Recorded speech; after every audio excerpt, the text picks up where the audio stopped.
Hey, it's me again. So I kind of thought I was over the topic, but then it came back to me that I was talking about fears, and I didn't really go through like every single one I wanted to acknowledge. I had to talk about professionally, academically, and there's the fear of like not knowing what's going to happen, but there's also the fear of like not knowing what to do, because that is sometimes the source of anxiety. Because if something happens and you have a game plan, it's much easier for you to just ease yourself into back to normalcy. But when you don't really have anything, and I will say that right now, like my academic life is more sorted out than like my professional life. I don't know what to do about that, and that's okay. Honestly, I'm gonna stop saying that that's okay, because I'm saying this because I have to think that is okay, so I can figure things out. But I'm getting tired of hearing it, hearing myself say it. Things I just wish that they were okay. And right now I'm doing pretty well, like let's say mentally, like I'm stable, I'm happy, I'm content, I'm feeling fulfilled. Like I don't know exactly what is fulfilling me, but I don't feel like not fulfilled. So yeah, it kind of like comes to territory that I'm feeling okay about how things are working out. So like academically it's kind of like forwarded. I already know what to do, and then there's work life that I don't know. And of course, like one thing's tied to the other, because I'm gonna change my major, so my work is going to become something else. Like there's that. And there's nothing wrong with that. As I said, there's nothing wrong with not knowing, but sometimes the not knowing makes me feel anxious naturally, but also defensive. Yeah, that is something that kind of like happens. I would say a lot, but there's definitely a level of defensiveness that I perceive whenever I'm talking about my fears, whenever I'm thinking about them and I'm trying to sort them out, so I have like a better quality of life and a easier way when things go bad. And yeah, so like that anxiety, it is where is money coming from? That is also like a different one, because like work, like it can be something that you do so you can have money. It can be something that is a little more fulfilling, that you enjoy doing more. As I mentioned before, I think that I might fall into the category like in the future, which is something that I'm gonna do so I can have money for me to do the things that I like. And it's interesting because I have fully accepted that. I mentioned before that when I was a kid, I really wanted my work to be something very fulfilling, that I wanted to fulfill me like in general, not only professionally. I wanted to be the thing that gave my life meaning. And I'm kind of like far from that, and I'm okay with that now. When I was 18, I remember still struggling with that reality, to thinking that is going to be bad if I ever go down that path. And right now I'm like, yeah, it is what it is. As I mentioned, I think it was yesterday, talking about you have to kind of like have some inconveniences in your life. Like, it's not that you have to have them, but like there are always going to be inconveniences. So like if you're prepared for, because sometimes if you're focusing on like kind of like extinguishing inconveniences, like you're just going to be disappointed, because that's not possible. So it's better to just prepare yourself, get yourself ready for those inconveniences to come, and you make a plan so you can like deal with the situation. And that is kind of where I'm trying to come from right now. Like, okay, what do I do for work? What job will I have? And as I said, I have to first define what the new major is going to be, because depending on what it is, like the possibilities, they will vary tremendously. And I don't know, like I remember when I was in my, not my last internship, the one before that, and I there was this one day where I was looking at it and I was like, what, I could do this forever. Not because I loved that, but it was doable. And as I said, I was making money, and like it fit. So that was kind of like a good. I wouldn't be passionate about it, but it would be one of those things that would kind of like allow me to be more myself in other contexts. So like there are things that, because when I was in that internship, I was already I was not properly studying, so I was kind of like stuck academically. So it was like a whole thing. So it is one of those things that you have to you might have to accept it more than once. Like you have, because like when you're stable, like it's easier to accept things. So I'm saying this right now, but like maybe 2 months from now, I'll be bad at probably kind of like worse than right now, and then I'll have to kind of like affirm to myself these things. Also, talking about affirming, I wanted you to say something about affirmations. I have nothing against them, but like usually for me, they never really work. Like I feel silly when I'm like doing them, and I haven't ever properly tried. And also, like usually the things that I hear people talking about, like I don't really have a struggle with them, you know, like and those issues, they are not really issues for me. So I feel like whenever I'm affirming myself, it usually has to do with my lies, which is just me trying to say, okay, I'm going to, you know, this is the reality, this is what happened, and I'm going to reject, you know, the bullshit. And that works for me. Like, to each their own, of course. So I'm not saying there's anything wrong with them, but you know, like, but I do think that there's a principle there. You know, like, you can affirm things, and because there's a whole thing of like the word having power. I grew up in a Christian environment, so that was something that was always said, and you know, it's more of a psychological thing than like a religious thing. But you know, it is something with her, because to this day I hesitate to say negative things about myself. I think it's because I have internalized this notion that, you know, like, words have power, and they do have, you know, power. Like, they kind of like, they do form the way, like, if you kind of like affirm bad things about yourself, like, you're not going to be doing as well at the very least. But it's interesting because, you know, as I said, I'm talking about my fears, and maybe affirmations, they can be a way to kind of like counter that. And I don't know, maybe I should start trying, you know, maybe not about myself and my personality, because I think that one covered, but you know, about the future. So, you know, saying, I think what I've been doing with a lot of these videos is pretty much that. I'm kind of like saying things aloud, and you know, I'm getting them out of my head, and you know, like, I kind of like asserting that it is okay, that things are going to be okay. You know, you don't have to know. And I think I'm done talking about my professional academic life. I'm going to talk about the other areas. And as I said, I think a fear that I had for, you know, a long time, and that to some extent still plagues me, is the fear of like me not being, you know, the version of myself that I want to be. That is something that makes me anxious and makes me defensive, and you know, it just makes me sometimes act, you know, like, not the most rational way. You know, yeah, like, it just gets me to sometimes, like, you know, indulge in these fantasies in my head. So I think I have to accept, you know, myself for who I am. With all, I mean, of course, it comes with the territory, accepting your flaws, but you know, like, there are flaws that like I have an easier time talking about than some other ones. You know, I think my inaction, for example, like, that is a flaw that I have. I think a lot of times, although I'm a very active person, I'm not very active in certain areas of my life, and you know, that's a problem. And that is something that I didn't want to acknowledge, because for the longest time I wanted to perceive myself as being this very proactive person that is not passive, that is not, you know, like, necessarily defensive, although like there was a lot of defensiveness in my actions. That's pretty much what I mean when I said I don't act like the most rational, because I started grasping at straws basically to try and maintain the status quo in my head, and that just leads nowhere basically. It leads to more delusions, it leads to more you know, like, for me to lose touch with reality. So that is not what I want, that is not where I hope to. It's something that in the future I want it to no longer be an issue. I want to, you know, it's not that I don't have to always be active in everything. Sometimes, you know, just being an observer is, you know, it's good for you to learn. You know, it gives yourself, you know, give yourself a break and all that. But yeah, but like, sometimes I need to do something. I need to just stop waiting for something to happen. And it's interesting because, like, even in my fantasies, like, that is something. What? I just realized this. What is this? Oh, it's lipstick. But yeah, it's not getting off.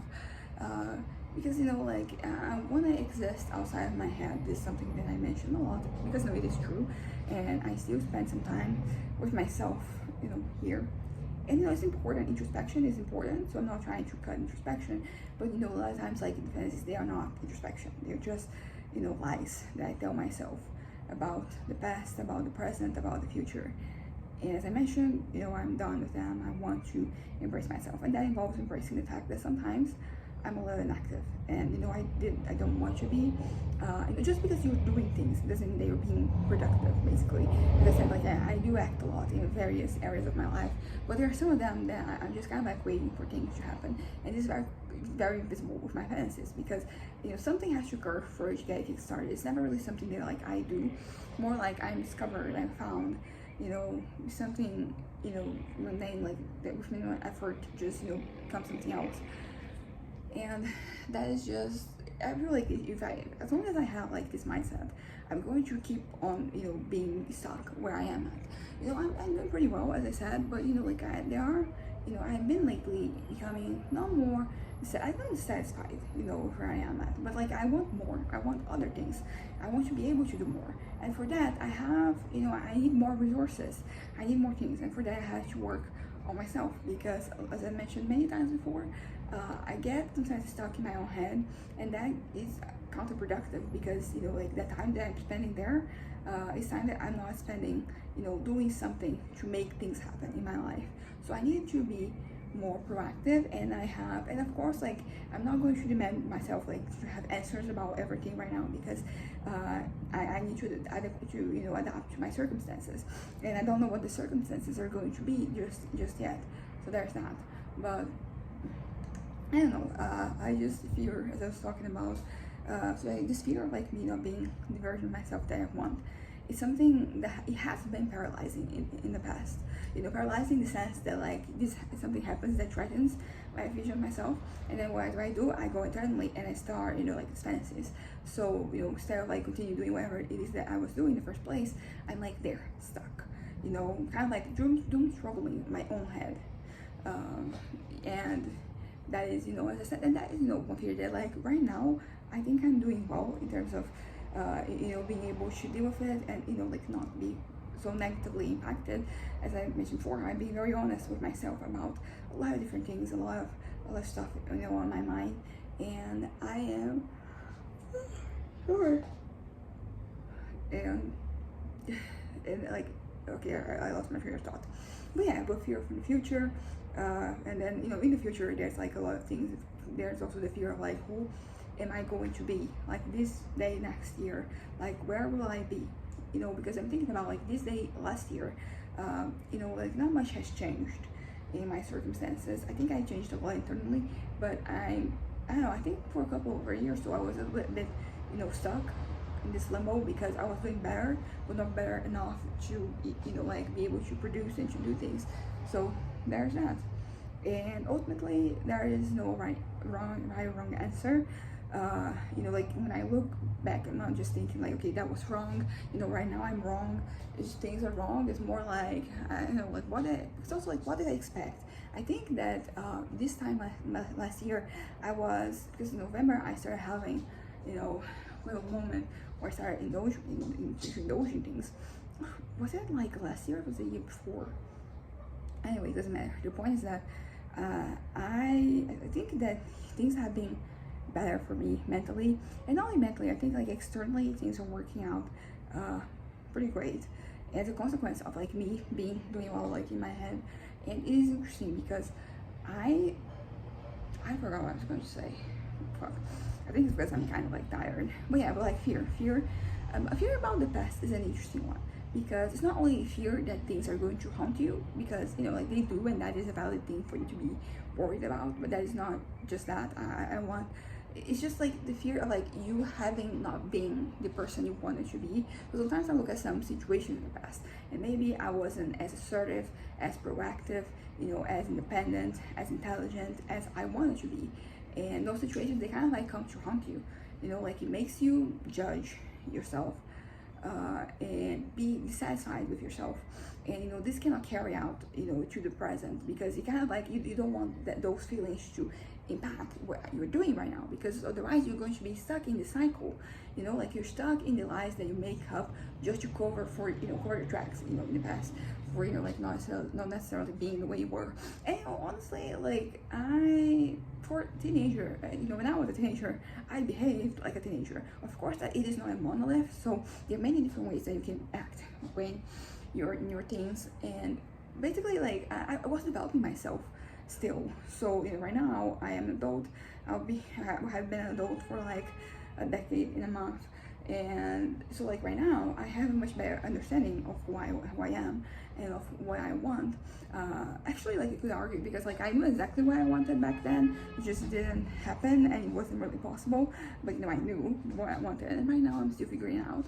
And I'm happier right now than I was back then. Like that is an interesting thing to know. Like my high school experience was generally positive. Like I changed, I learned, I grew, which is pretty much what you expect out of high school. Like that is your training wheels for you to become an adult, for you to start living, for what comes after when you start living your life. And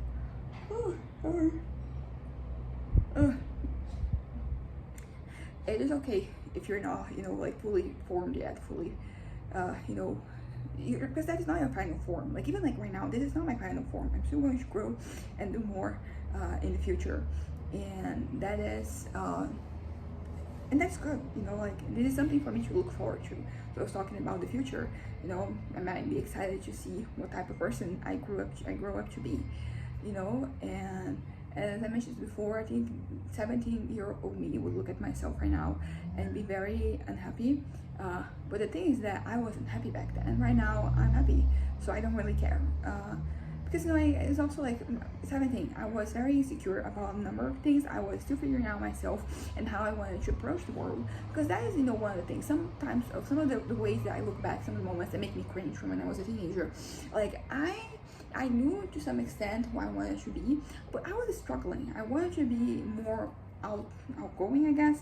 Well, not just like outgoing, but I wanted to. Yeah, I think I didn't want to be more outgoing. I wanted to have more opportunities to establish myself as, you know, a leader, as a reference. And I sometimes try to do that. Like you have to kind of step up a little bit. You know, you have to you know, get out there. And I wasn't. And like right now, I understand a lot of that stems from trauma. You know, like me just not putting myself in situations, you know, because I'm scared. I mean, there's this fear of rejection, but also the fear of, you know, what had happened, you know, situation was starting to happen again. So you change, and it's something that, you know, even talking to my therapist, and she was, you know, she brought it up because I brought it up, but how, like, you know, the way I dress and behave myself changed after, you know, the situation, because you're trying to prevent it from happening again, even if you don't remember it exactly as, you know, you're talking. So that was something. I kind of like, I went inside and I was very much inside, so I didn't really know how to, you know, bridge it outside. So you know, like me just, you know, as I said, I didn't want any friends in high school, and I think that was, you know, like that was because at that point I was convinced that, you know, like I could achieve anything just by myself, but like that is not possible. Particularly, you know, like regarding like what I wanted, like you needed people, you needed to be good people, you needed networking, and I hated networking. I hated doing that, but I forced myself to do it because that was what it, you know, it took for me to just get what I wanted. And it just feels like a lot of like I don't look at those days, those times as like a lost effort or anything, because it was what I wanted. I think I might have regretted, you know, even more, because right now I look back and I regret what I didn't do. So if I had done less than what I did, then I'll be even more frustrated with myself. Although to be fair, I'm not frustrated right now. I have come to accept, you know, everything, and there are some aspects that I still have to figure out. But you know, I think that is the biggest difference from right now, because when I was younger, my professional / academic life were like the most important things, and like right now, like they're not. They're just kind of like a means to an end. And you know, so it doesn't matter so much if I don't have it figured out, because those things don't have to mean anything for me anymore. Like they can just exist on their own as, you know, tools to get, yeah, they're tools. They're just not, they're not like the end goal. They're not the end game. They're not, you know, like they're not what I'm looking for. You know, they're just, as I said, the means.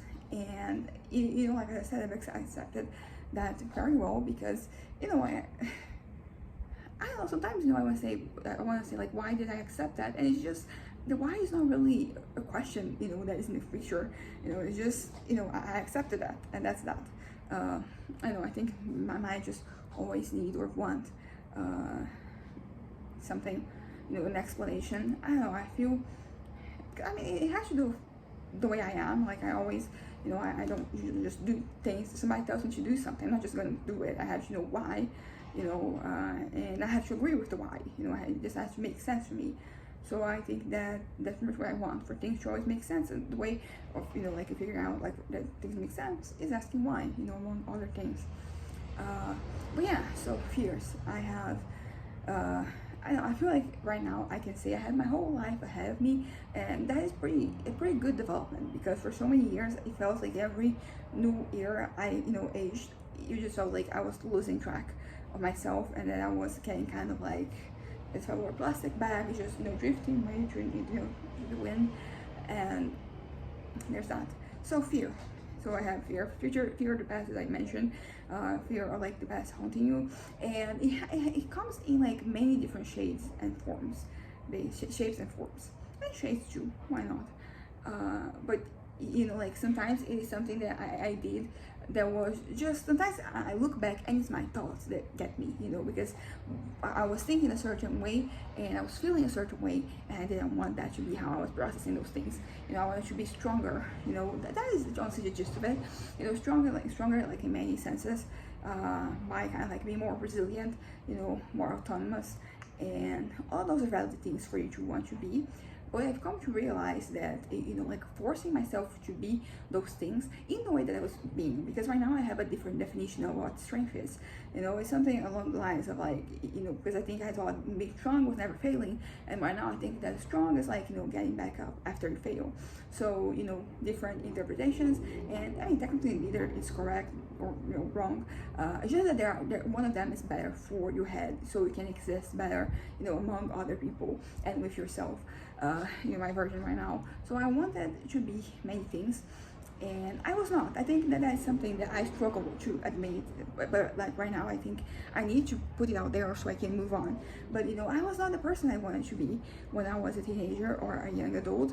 Like I was paralyzed in so many different ways, and I didn't know what to do, and I didn't want to acknowledge that because it made me feel weak, and like I wasn't meant to accomplish the things that I wanted to accomplish.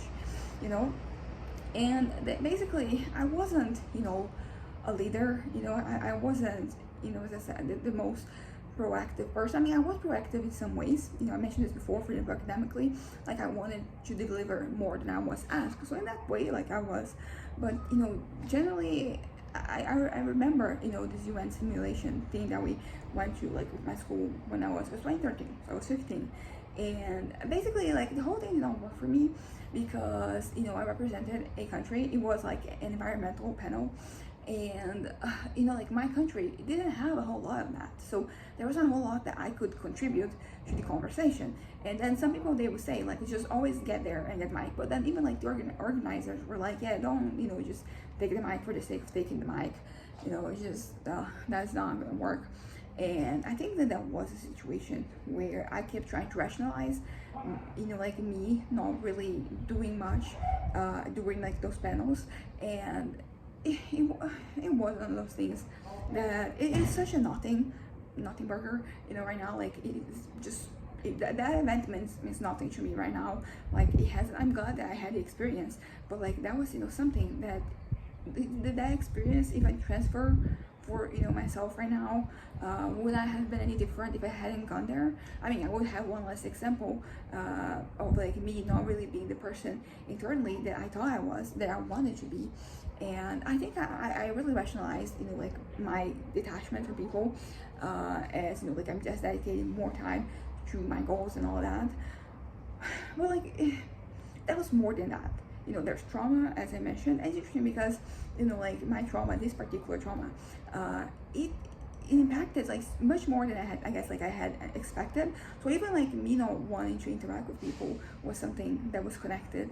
And I guess I didn't realize until recently that because I think like if you have sexual trauma, like it's very obvious that it is going to impact your sex life, but it goes beyond that. Like it impacts so much more. It impacts like your social skills, your head is fucked. You become very defensive, very like you're always like in protection mode, always like your fight or flight instinct is always on, and so like it's not really good for your head basically. But I'm glad that right now I'm talking about these things and they don't affect me so much anymore. But like as I said, like I have to look back and be like, yeah, so I'm scared about what the past brings me, because it brings me to situations where I am not the person who I wanted to be. So like it was this direct contradiction between my head and like my actions, my demeanor, my approaches to things. And yeah, so that's kind of like how the past mostly haunts me. But as I said, I think I'm being better in terms of the future, and it's going to, and also like because every new memory, like everything, like every new thing, it is how do I put this, it is like a new challenge for you to overcome. So I've already overcome many challenges from the past, but there's still like more. And I had to, once again, to accept myself, accept that I wasn't the person who I told myself that I was. You know, like there were a lot of like lies that were just like me rationalizing situations in the past to justify it so I would be that person. But it didn't work. That wasn't me. And that's okay. Anyways, bye.